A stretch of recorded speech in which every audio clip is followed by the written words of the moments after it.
Hello সবাইকে, আজকে আমার নতুন রেসিপিতে আপনাদের সবাইকে স্বাগতম।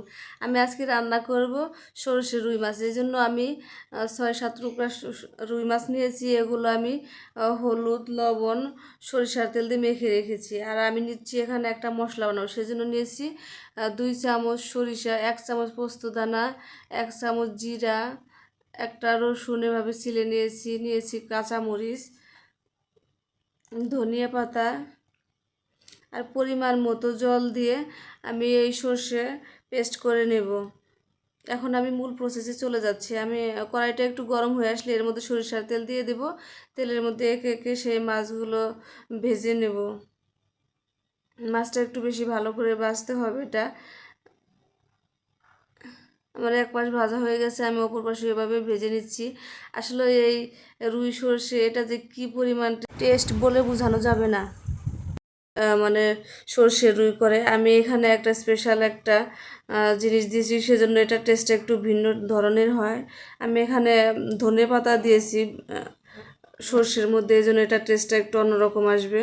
এরপর আমার মাছগুলো ভাজা হয়ে গেছে, এখন আমি এগুলো নামিয়ে নিব।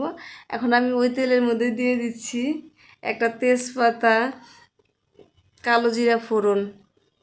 এটা একটু ভাজা ভাজা হয়ে আসলে এ পর্যায়ে চুলার আঁচটা একদম মিডিয়াম লোতে রেখে আমি এখানে পরিমাণ মতো হলুদ দিয়ে একটু ভেজে নেব। তারপর আমি যে সরিষার পেস্ট করে রেখেছিলাম সেটা আমি এই তেলের মধ্যে দিয়ে দিব।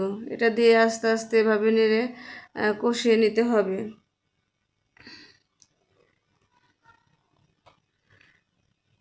এরপর আমি পরিমাণ মতো লবণ দিয়ে দিচ্ছি।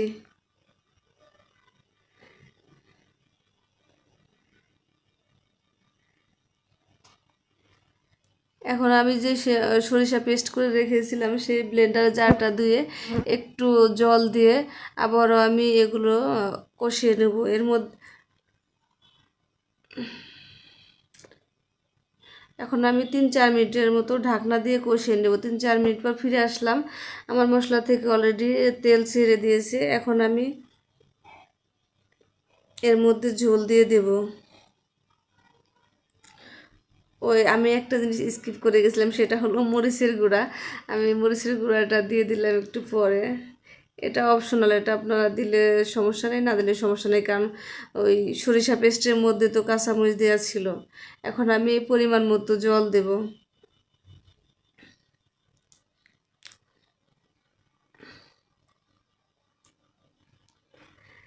ঝোলটা দেওয়ার পর আমি 5 মিনিটের মতো ঢাকনা দিয়ে রাখবো। 5 মিনিট পর ফিরে আসলাম, আমার ঝোলটা বলক এসে গেছে। এখন আমি সেই ভেজে রাখা মাছগুলো দিয়ে দিব। মাছগুলো এভাবে ঝোলের মধ্যে মিশিয়ে দিতে হবে। মাছ দেওয়ার পর আমি আবার 3-4 মিনিটের মতো ঢাকনা দিয়ে রাখবো। এরপর যে চুলার আঁচটা মিডিয়ামে রাখতে হবে। 3-4 মিনিট পর ফিরে আসলাম, আমার মাছটা অলরেডি সিদ্ধ হয়ে গেছে। ঝোল থেকে অলরেডি এখন তেল ছেড়ে দিচ্ছে। আসলে এই সর্ষে রুই এটা যে কি পরিমাণ টেস্ট বলে বোঝানো যাবে না। শুধু এই ধনে পাতা দেওয়ার কারণে এটা টেস্টটা দ্বিগুণ বেড়ে গেছে।